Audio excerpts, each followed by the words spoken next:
This is the End of the Road podcast with your host, Michael Coco.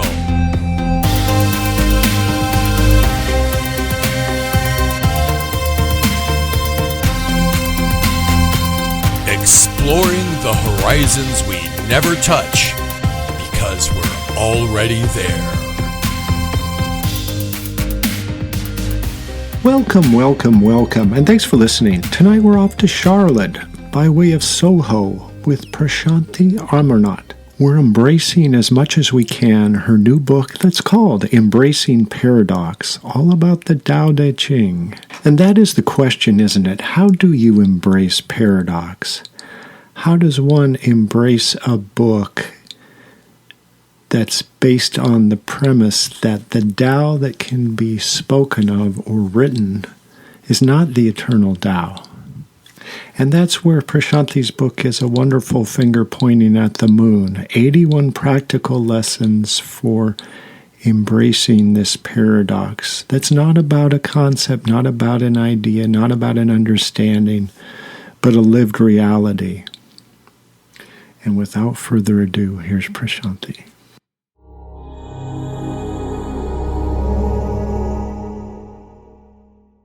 Well, Prashanthi, are you ready to embrace some paradox today?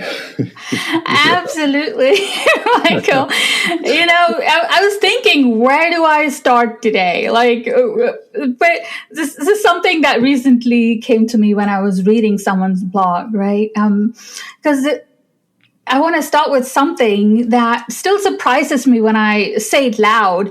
I wrote a book this long, and for most of my life, I wasn't really a reader. Not in a way that people imagine a writer to be, right? and somehow that feels like exactly the right place to begin, because when I was about 12, there was this tiny little bookstore. It's a secondhand bookstore next to my grandparents' house, and I went there almost every week, right? And I remember some days they were closed, and I would freak out, like one of those women, looking for the wedding dress, right? I was like one of those people just looking for the books, and I picked up like Hardy book novels, Tintin, mysteries, and I loved Archie's comics. But back then, reading wasn't really becoming profound or informed. It was about imagination. It was about escape, like entering another world where my own felt just too small, too confined. I liked that space. And after that phase, right, my relationship with books became so inconsistent, on again and off again. I never finished what I started, but I read the book, the autobiography of Steve Jobs by Walter Isaacson, and I admired Steve Jobs despite all those hard edges, because whatever else we think about him, he changed the way we live.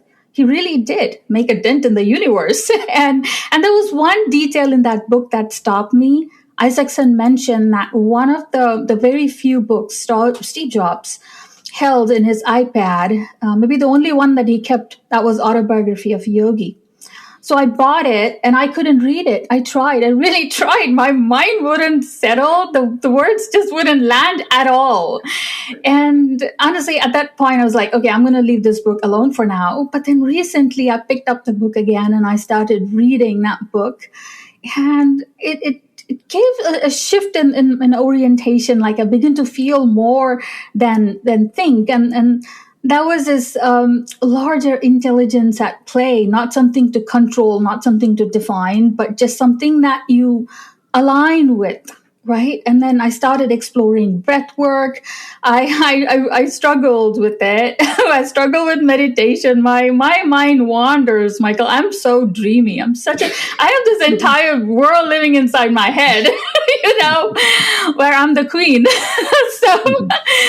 it's always been, and then here's a paradox. I never imagined myself writing a book, and not once, and yet here we are. Taoism talks about Wu Wei, right? That effortless action and how things just come into being, not through force, but through alignment. And alignment came to me through chaos. And the Tao Te Ching says the Tao does nothing, and nothing really gets left undone. And looking back now, and that's how this book really feels. I didn't push to become a writer, and I didn't follow a straight path of credentials or habits. I'm not a Taoist scholar. I don't have the literary background. Life moved first, and experience came before language, and only later did words just gather themselves around it, and it started forming and becoming a book. So really, this book really isn't about having answers. It's not about mastery. It's really about walking the paradox and being shaped before being able to name what shaped you, and writing before being able to explain how you learn to read life itself. If Taoism has taught me anything, Michael, it's this. The meaning doesn't always arrive in the order that we expect. Sometimes, like, the preparation happens just beneath the awareness. And sometimes the path appears after you've already been, like, walking on it. And that space between that knowing and unknowing, between effort and ease, between the book that we think we're reading and the one that is, writing us the whole time. So really, thank you so much, Michael, for having me here. When Taoism is such a, I don't think it's not easy to understand, and Tao knows about it. We all know that it's impossible to define something that is so profound and so unimaginable or unfathomable by a human mind. How do I define that Tao? So, and honestly, when I start thinking about it, and when people hear the word Taoism, they often think it's some kind of a philosophy, right? Or a belief system that they need to believe in. But Taoism really isn't asking for a belief. All it's asking is for your attention. So today, we'll talk about Taoism and we'll explore how Taoism revealed itself to me, and we'll begin there. Yes. Yeah.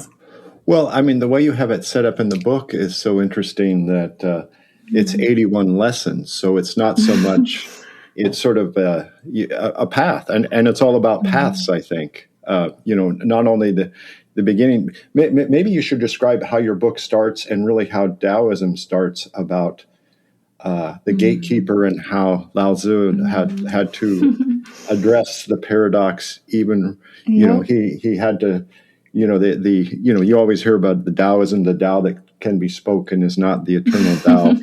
But he's at a gatekeeper and he has to say something. So what does he say?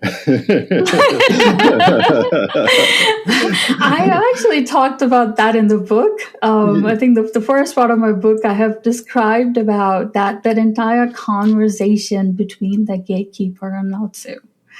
And I start with this. So imagine there is a war situation that's happening, and Lao Tzu at that time was playing a huge role in the government. He was like a minister. He was very close to the kingship. And at some point, he saw what was happening in the society. He witnessed it, not as a stranger, right? He was in it. He was in the midst of it. And he decided, this is it. I don't want to deal with this no more. And he was leaving the city. And ironically, he chose an ox, not a horse to ride on, because a horse can take you to your destination very quickly, right? But no, he didn't want that. He wanted the ox because he wanted to sit on the ox and just look around, enjoy the nature as he's walking. It's not about the destination. It's about the journey. It's about enjoying every moment of the life. And that's exactly what Lao Tzu did, riding that ox. And the gatekeeper stops him at the pass, and the gatekeeper asks him, and he recognizes him. Actually, he recognizes he's Lao Tzu. He has the wisdom. He's leaving this place, and the gatekeeper was put in the right place at the right time. It could have been any kind of gatekeeper, right? The gatekeeper that is completely unaware. But this gatekeeper knew who Lao Tzu was and what he has in him. And he asked him that to write down everything that he has gained so far, seeing all that disorientation that was been happening in the government. And Lao Tzu at that point just went with the flow. He didn't resist. He didn't say, "Who are you, man, to ask me to write about my experience?" No. He took that as an opportunity because he was going with the flow. He sat down and he started writing them one by one, verse 2, and it just kept coming to him. And when we came to the verse 81, he knew exactly when to stop.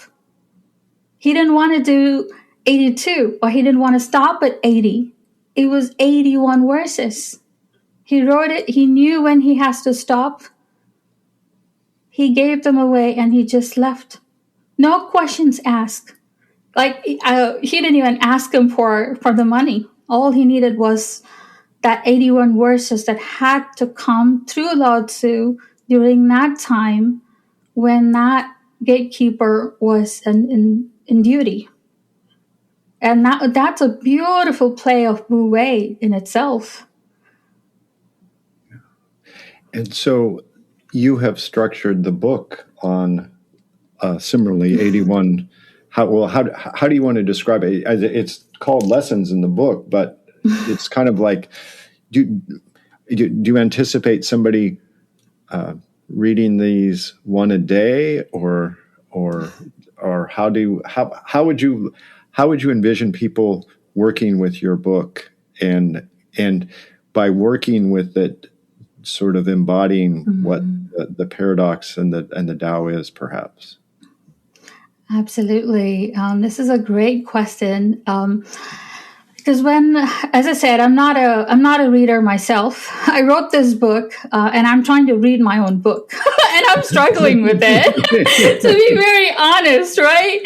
I'm really struggling. And so what I'm doing right now, or how I'm reading this book right now, is I open up a random page, and I let my own verses meet me at exactly where I am. And I believe in the Wu Wei. And like we talked about in Lao Tzu's story, everything just aligns, the right people at the right time, the synchronicity. And if it doesn't happen, it doesn't mean it's a failure. That means that's a lesson. What are you learning from that situation? Things don't always have to work in a way that you envision it to work. Sometimes it does, sometimes it doesn't, and that's okay. That's just the way how the cookie crumbles, right? And what Taoism teaches is that it is okay. It is a failure is not, or what you perceive as a failure is not really a failure. It could be something that's going to lift you up to that next level that you're looking for, more like an upgrade. And it's all about trusting the way, trusting the Tao. And the world needs that more than anything else, because right now we are in that phase where everything is run, go as fast as you could, compete. Like, people think with the AI now in play that every human being is meant to work like an AI. Just because an AI could code something in 2 days doesn't mean a human being could. And it's really false to kind of even set that expectations. And all of that is because we tie our self-worth to our performance. We want to get better. We want to show results. And that's all sometimes we care about. And it's that mindset, that shift that needs to happen in the general public, I guess, at this point in our evolution. So it is. It was very. I don't know how to really explain it with my limited knowledge of language. So. Well, what I thought was really interesting is I've never heard this expression before you did, that I'm having difficulty reading the book I wrote. I think that's hilarious. But I think that is really telling almost because it's not your book. It's not your book. So if it's not your book, then I'm curious about how you wrote the book then. Or how did, because this is what Lao Tzu is doing. It's like he's trying to explain something that really can't be explained, and he's writing a book about it, but yet he's not really going to read the book, or he would have difficulty reading the book because it's not about words.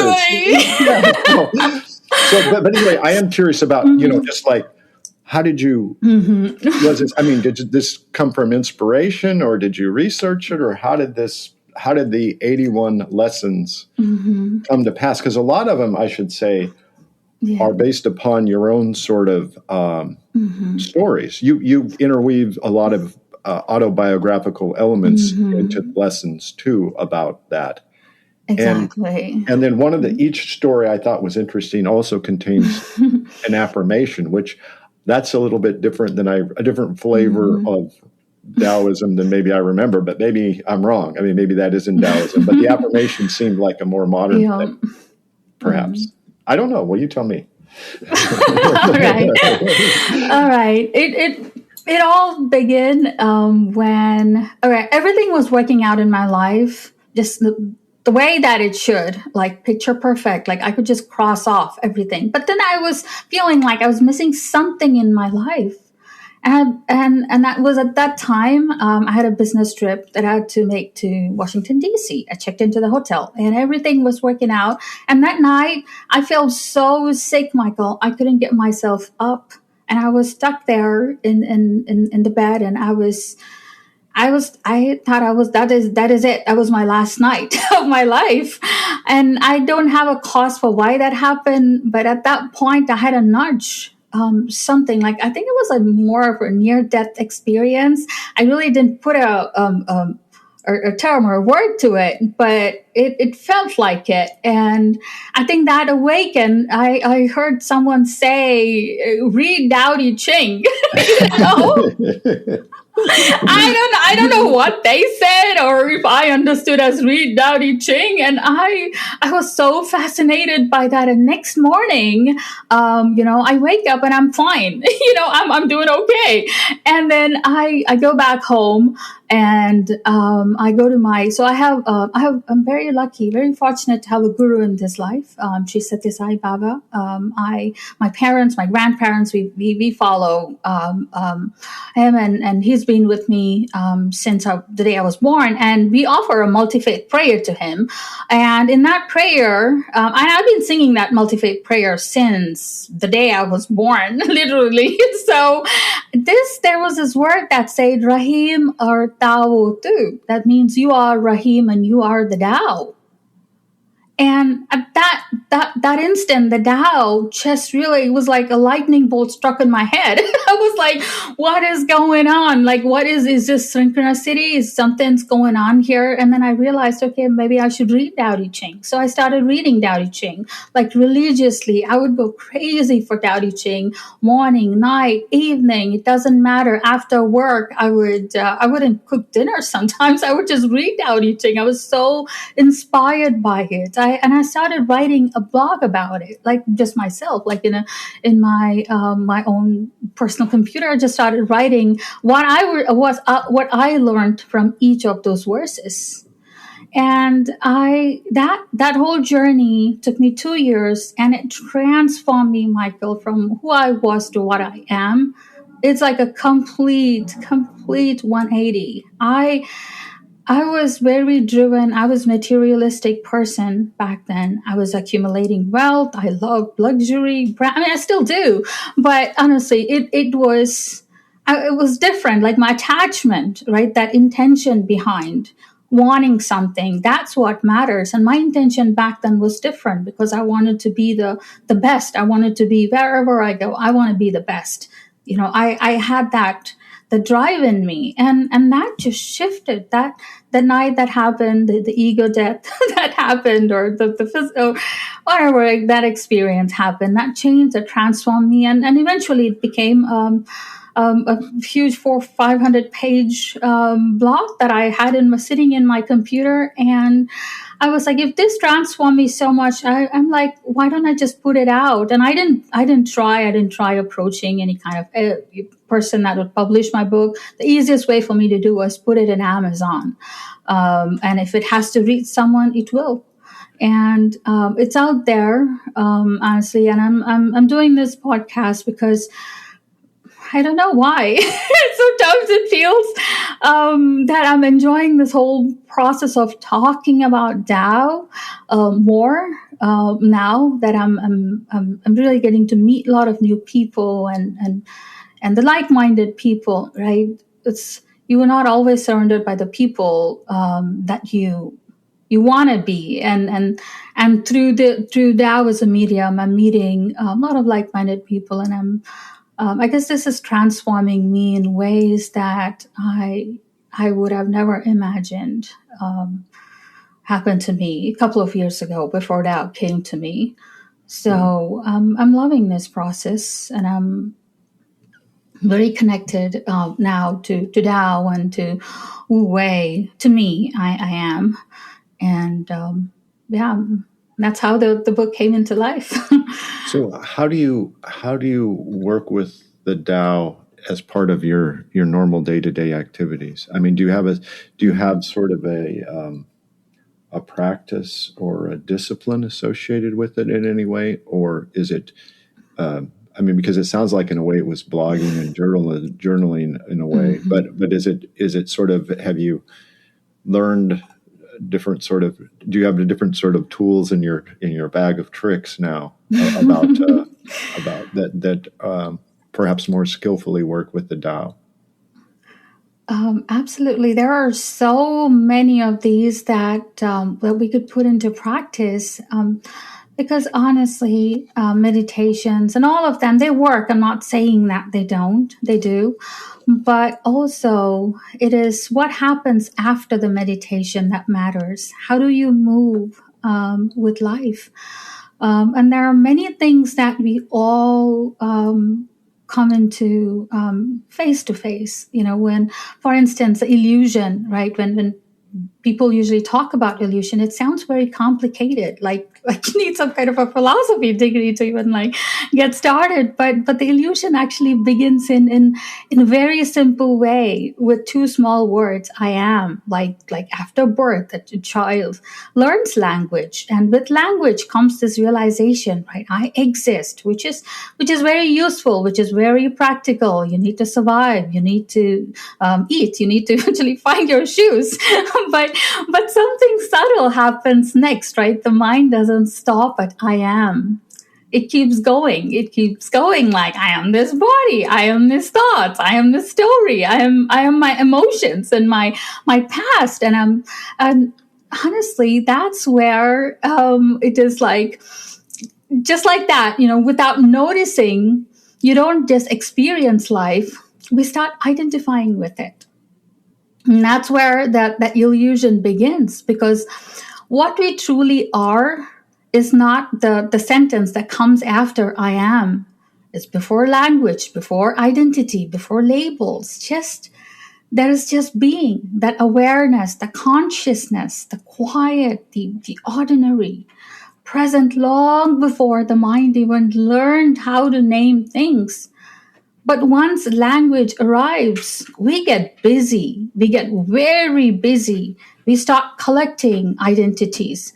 Like we're building a personality resume, you know, like a body identity, a mind identity, a spiritual identity. Like even I am awakened is actually an identity, which is, you know, my favorite illusion because the journey, it really turns out is not about adding more knowledge, right? It's about letting go of what we mistakenly believed ourselves to be. We cling to the body. We cling to the mind. We cling to every thought. It's like it's some kind of a permanent housing. But the body changes. Our thoughts change, beliefs change, our emotions, they raise and fall, and yet something is aware of all of it.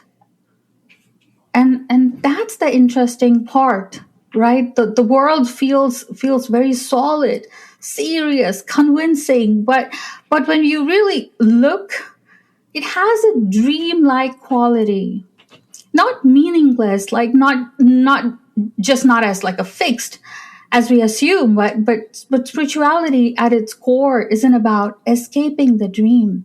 It's about becoming curious enough to ask an uncomfortable question. Who is the one experiencing this? Like not the one who is the story, or not the one who is the role, not the one who is the opinion that we defended yesterday, but who is aware of the thoughts, who notices emotions, who observes the body. And here's the trick, right? You don't answer this by thinking harder. We rest in that question. When you do something, unexpected happens. Thoughts appear and disappear. Emotions just raise and dissolve, and experiences just come and go. And yet that awareness still remains quietly, effortlessly. And you don't manage it, right? You don't control it. You don't improve it. It's already here. You are that silent space in which life appears and disappears. And the irony, the paradox is this, right? You don't become something new. You don't earn a new identity. You don't like graduate into some kind of an enlightenment. You just simply stop mistaking yourself for the noise. And we realize that we were never missing, like we were never incomplete. We were just busy believing that the commentary and that recognition isn't dramatic. Like there's no fireworks, or it's not like there's it's just a soft settling within, that life just keeps happening, but responsibilities remain. Emotions, sometimes they still visit, but now they just move through you instead of defining you, because you're still human. You're still participating, still laughing at your own mind, but there's more space. And maybe that's that quiet miracle, not escaping life, not like fixing life, just knowing yourself as awareness in which it all unfolds. And that's it, right? And if we remember that in every single moment, every single it's really hard. And that's what mindfulness is all about, right? It's really hard, but it's us working on ourselves constantly. It is hard. We all know, we recognize it, but we have to come back to it. It is pulling yourself back.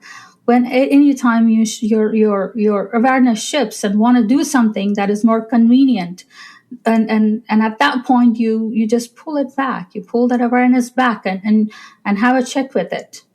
And it'll go back, and then you pull it back again and again and again. So it's a drama. It's a game. It's a push and pull.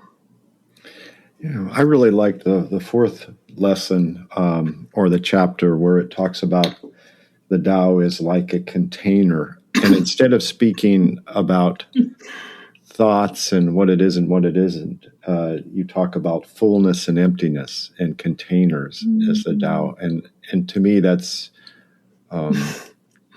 seems to be an easier way for my mind to wrap my mind around space and fullness and emptiness, as opposed to an idea, a container where other things can come in and through, and we're like vessels or containers. And I really thought that. His Lao is all about metaphors. He's a master of metaphors. He, the wheel metaphor, the wheels and the spokes metaphor, and I love the empty space metaphor, because he talks about how the room is it's not the walls that really add value. It's the space that adds value to the room. Like you said, it's like a cup. What is the usefulness of the cup if it is full? So I really love that metaphor, because I was that kind of a person. I was trying to fill my life with activities, with things that would keep myself busy. And there was no space for growth. The first half, or the first most of my life before the Tao Te Ching entered, I was living that kind of a life. But the key here is I shouldn't be judging myself. It was like a carrier. It carried me from where I was to where I am now. And sometimes I do get caught up in this web of judging myself. Oh, whoa, I was that kind of a person. How brutal was I? Maybe I'm still that kind of same person. I'm still fighting that, but I'm not, but I'm fighting it. It's a really beautiful push and pull in everyday moments. And like I said, my mind is so dreamy. It goes back and forth. It's very fluid. And I believe sometimes maybe that's why Tao chose me to be a medium for the book to come out through me, because I'm not a picture child for Tao at all. I was not a picture child for Tao back, but it transformed me. It really lifted me from who I was to who I am now. And it did that in such a rapid way in 2 years. That was honestly, I'm very grateful. I'm extremely grateful for being chosen to talk about Tao. And most of that also comes from staying humble, right? I want to stay humble, even though I do feel it is an honor to be that medium for Tao and to have gone through this transformation. But I'm also should not have this ego, the spiritual ego per se. Okay, I'm so-and-so person, and staying humble really at that point doesn't mean thinking less of yourself. It means thinking of yourself less, right? And that distinction is really everything, because from a Taoist perspective, humility is not like a virtue that you perform, right? It's something that you try to be good at. It's more like something that happens just naturally when you stop centering yourself in every moment, right? Like how Taoism talks about Wu Wei, which is often translated as non-doing, but that's so misleading. It really means not forcing, not over-asserting, not inserting your ego where it doesn't need to be. And I think that's where the humility lives, because so often what really exhausts us isn't life itself. It's that constant self-monitoring. Was I too much? Not enough? Or did I lose something in that interaction? Did I gain something? Like every conversation becomes this quiet scorecard. And Taoism would say that that's the moment that you step away from the Tao, away from that natural flow. And Lao Tzu keeps pointing us to this over and over again. Like he says, the more you put yourself forward, the less you're actually seen. The more you try to manage your image, the more tense and artificial everything just becomes. So humility in this sense isn't about erasing yourself, right? It's not about self-forgetting. It's not because you don't matter, but because life just moves more freely when you're not standing in the middle of it, asking it to validate you. And yeah, one of my favorite metaphors is water. And water doesn't announce itself, right? It doesn't demand recognition. It doesn't argue for its worth. It just responds. If there's a container, it fills it. If there's a resistance, it just flows around it. If there's a space, it rests. That's humility, right? Not weak, not passive, aligned. And when we live life that way, something really interesting happens, right? We just stop turning every interaction into a referendum for your value. Like we're not trying to win conversations anymore. And we're just there. And Taoism says that when we let go of that need to win, we actually become available to meet life. We listen differently. Not waiting for a turn, but genuinely listening. You speak more honestly, not strategizing every word, not cushioning everything to protect your image. We allow like moments to be incomplete. We allow misunderstandings. We allow the silence. And that takes a kind of a quiet courage, because like staying humble doesn't mean you disappear, right? It means you just don't armor yourself. And there's a concept in Taoism, right? Another metaphor that I really like, the uncarved wood. Like it means just being natural, being unpolished, unperformed, like not clever, not constantly optimizing who you are, but just present. So, so honestly, now I'm thinking through all of this, and that's the paradox that I've been living, just going through this process and trying to really stay humble and be like the uncarved wood. Do you have, I thought it might be interesting for maybe you to talk about one of your lessons, the 80, in any one of the 81s or any one of the 81s resonating with you right now or today, or what's the last one? Do you randomly open your book and select it? Maybe That's however a great you want to approach way. it. Yeah. However you want to approach it, which maybe it might be helpful so people can really get a sense of what the lessons are about, perhaps, or how the book is structured. Absolutely.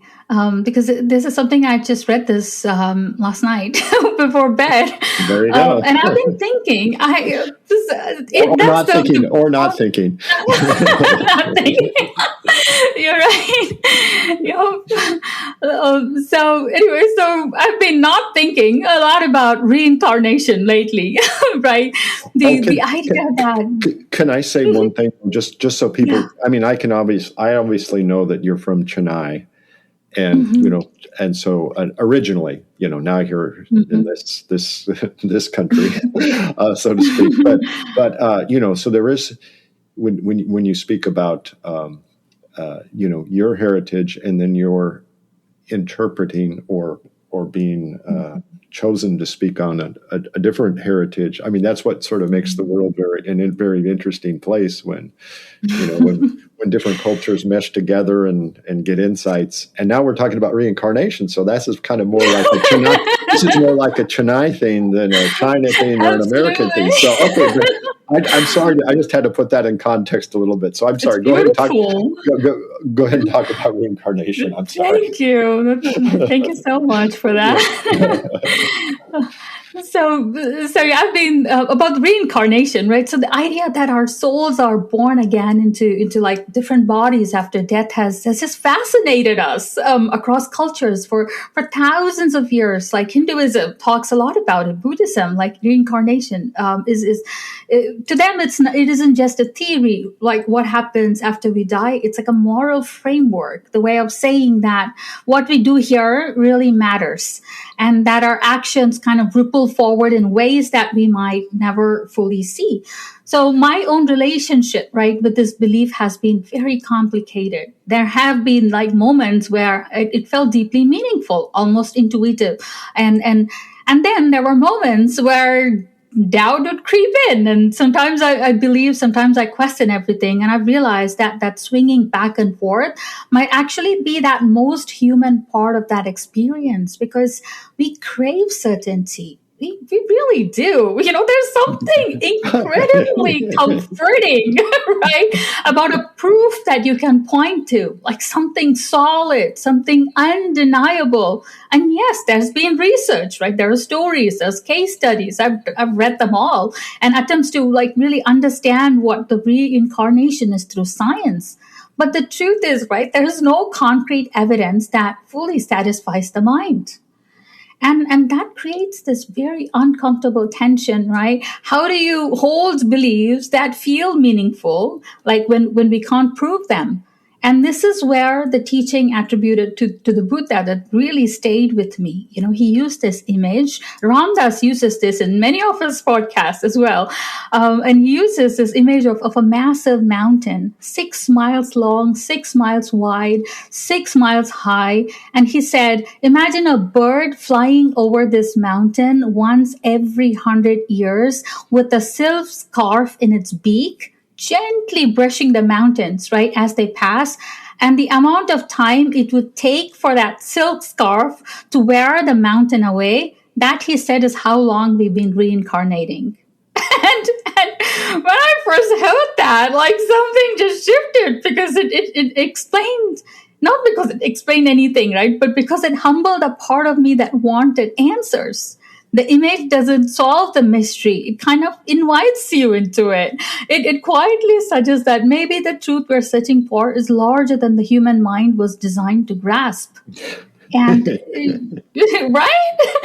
And the biggest learning here is that instead of feeling frustrated by that, I started noticing the space it opened, the space between that knowing and not knowing. As I sat with that, I began to appreciate the wisdom passed down by traditional traditions, not as explanations, but as invitations. Like spiritual growth, I have come to see is rarely a straight path.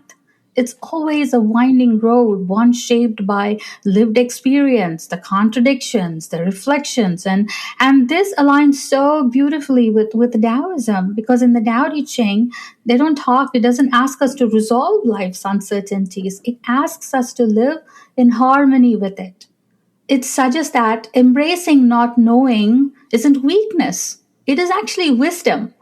And when I started to see like the spiritual growth as non-linear, right, I felt less pressured to have all the answers, less urgency to prove what I believe in. Like instead of chasing evidence to validate reincarnation, I began like valuing something entirely, the conversation, the connection, the presence. And regardless of what happens after life, right, how we live this one profoundly matters. The evidence may remain unclear, right? And maybe it'll always will. But recognizing our limits, right? Acknowledging that some questions resist final answers and can actually open a door to a deeper insight. And that search for truth doesn't always lead to certainty. Sometimes it leads us back to that question. And how do I live authentically in a world full of paradox?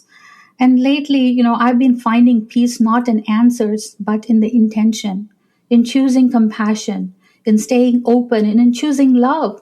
As much as I could, I try, in allowing the mystery to just exist without needing to resolve it.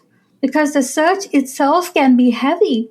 But when I let go of the need to prove what I believe, like there's something that just shifts within me, and that the focus shifts from validating beliefs to enriching experience, from certainty to connection. And maybe that's the wisdom that reincarnation has been like pointing us to all this while. Yeah, that's interesting. It's interesting. I'm not a fan of reincarnation. So my thing is like when you use the mountain metaphor, I have this thing like, because if we're talking about Chinese art, it's always mountains big, humans small.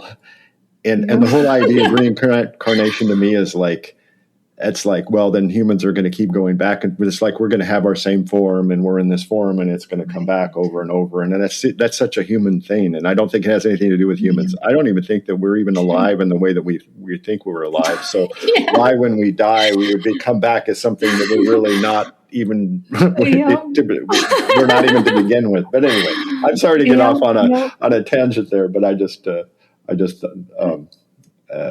it's interesting. Yeah. So, what about, you talked about, one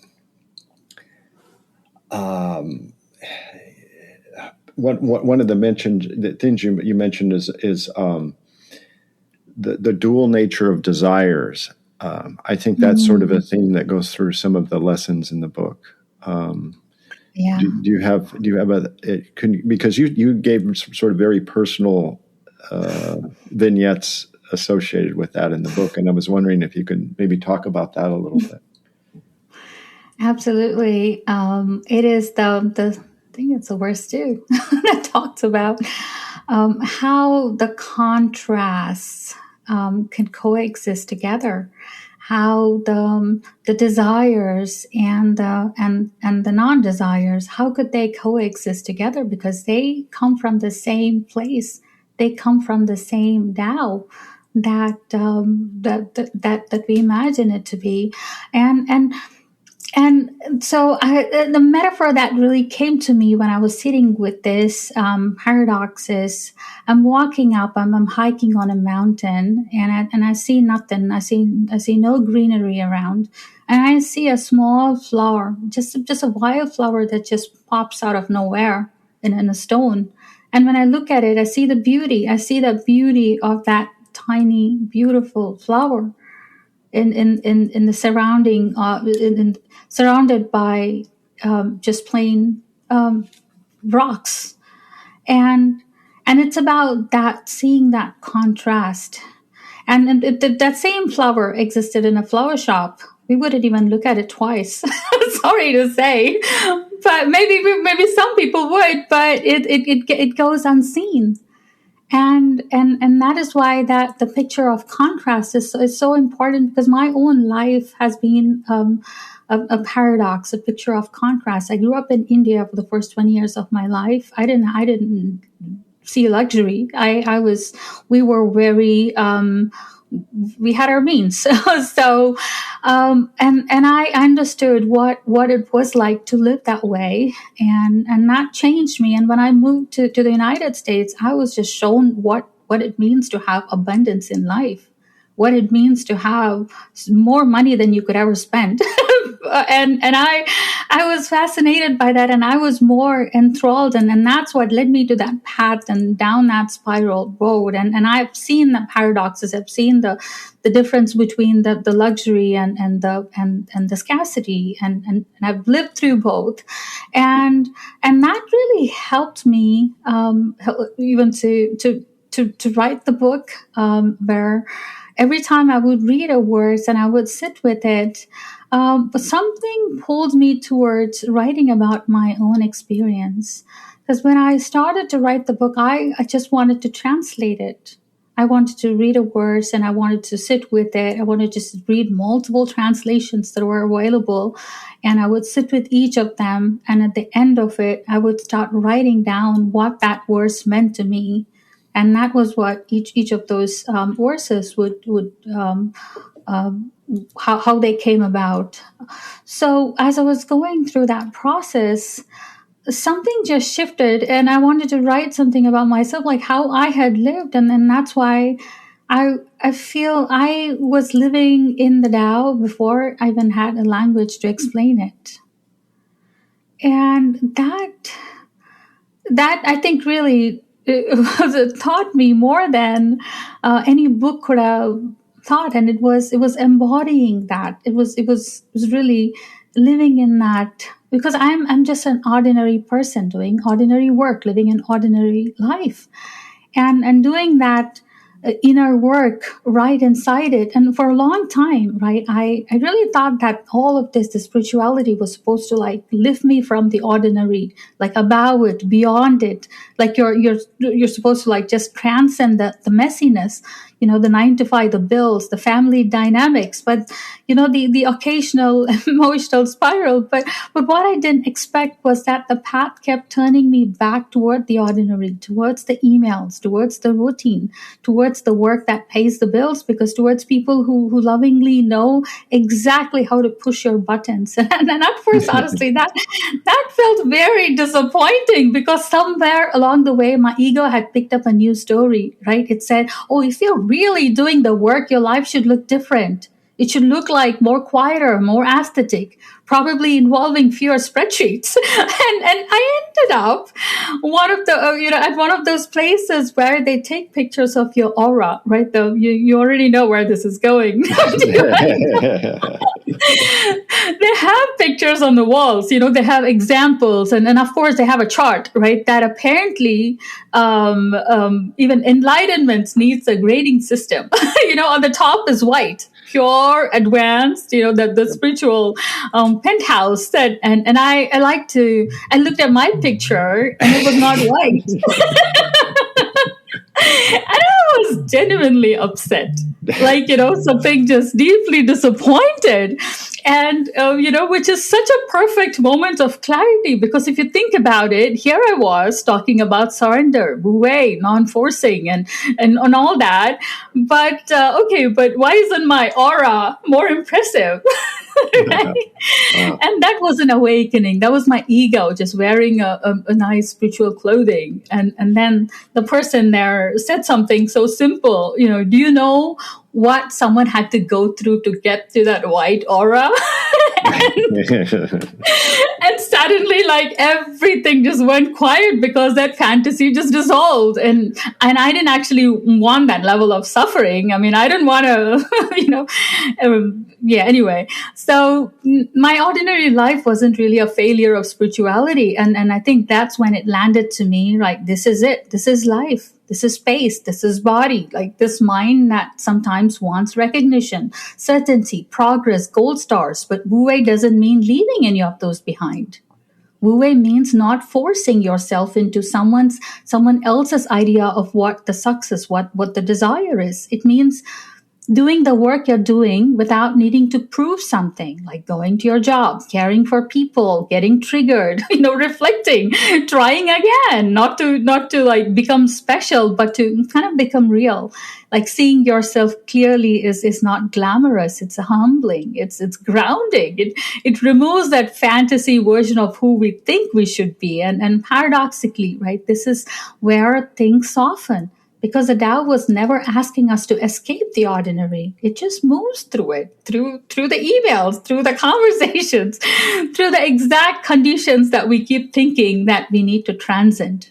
So now when my ego shows up, like, dressed up as some kind of an enlightenment with opinions about aura colors or progress on where I should be, I just smile. Like, it's not in a dismissive way, but in a tender way, like, hey, you're here, still trying, huh? Still caring, still human. and then I go back to my life, like, not above it, not behind it, just right inside it. That realization that it is not that failure of spirituality. It is the spirituality, the felt way, the more grounding, that the both sides of desires matter. They both are needed. They both are the same sides of a coin.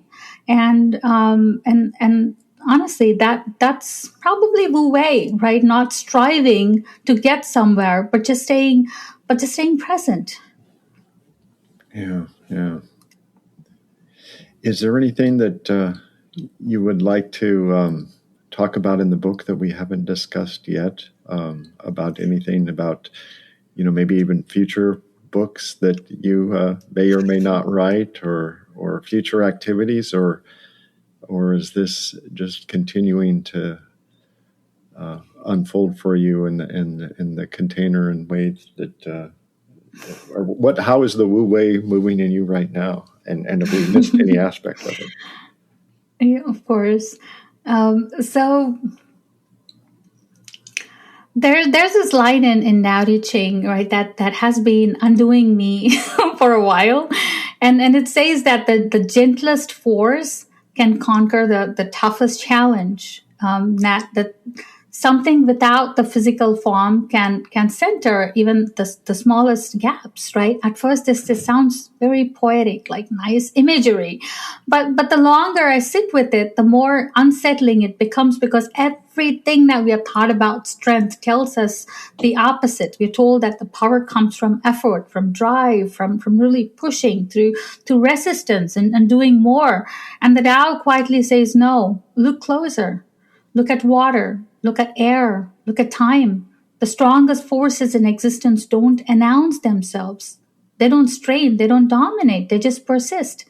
And wu wei is the name that Taoism gives to this paradox. And it's usually translated as non-action, which is very unfortunate, because when people hear that as giving up, wu wei isn't doing nothing, right? It's doing nothing that doesn't need to be done. It's action without friction. And think of a raindrop. On its own, it's harmless. But over time, it reshapes the stone, not through aggression, but through consistency and surrender to gravity. And that's wu wei. And the uncomfortable truth is, when we stop forcing, things don't stop happening. They often start happening more precisely in life, in work, and in creativity. The big shifts don't come when we are clinched and trying. They come when we just ease our grip and when we stop micromanaging the outcomes. And that is exactly the place that I am in right now. I'm trying not to really control what my next step is going to be, but just going with the flow. Not blindly, not passively, but kind of intelligently, like just in, not in like the loudest or the most controlling, but I just wanted to just see how all of this just unfolds by itself. And surprisingly, I have a website now. It's and I also have the person who built my website, Forrest. He's also working on doing social media. So it is now I have a team that's also doing social media. So I'm putting myself out there and seeing how all of this works out. And I'm doing it in its own rhythm, not forcing it, not trying to control how I want all of this to work out. I'm just going with the flow and and just let things take its own form. So honestly, I don't have any plans for future books yet. But if something wants to come through me, and yeah, why not? I'll be the medium. Absolutely. So what is the website that you have that people can reach out to you and find more of what sort of interesting things are flowing for you? Absolutely. So my website is embracingparadox.com. And honestly, you could find some resources in there. I do have the first 5 chapters of the book on the website that the readers can take a look at and download a PDF copy to read. Besides that, there's a contacts page where they can reach out to me if you want to continue this conversation, or if anyone's interested, Michael, if you want to do a second podcast, I'm open. Yeah. So you could also reach out through the website. And and then there are some other resources. There's a little bit more information about me and how I came into spirituality and all of that's also on the website. Yeah. And it's a beautiful website, honestly, and it's everything just aligned in place. Wonderful.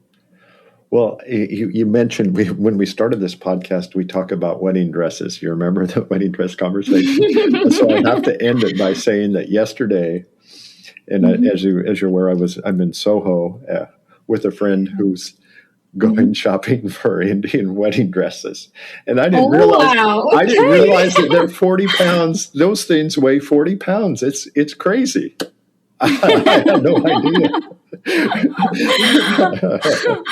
Oh my goodness! Yeah, so it's like completing the circle. Yep. It's kind of interesting. But anyway, I appreciate your time, Prashanthi, and I wish you the best of luck in continuing to explore and follow the journey that you have and be a spokesman for this wonderful tradition that you've bridged cultures perhaps to present. Thank you so much, Michael. Appreciate it, and hope your friend finds the perfect wedding dress. Yeah, that's right. Or at least his daughter does. I know.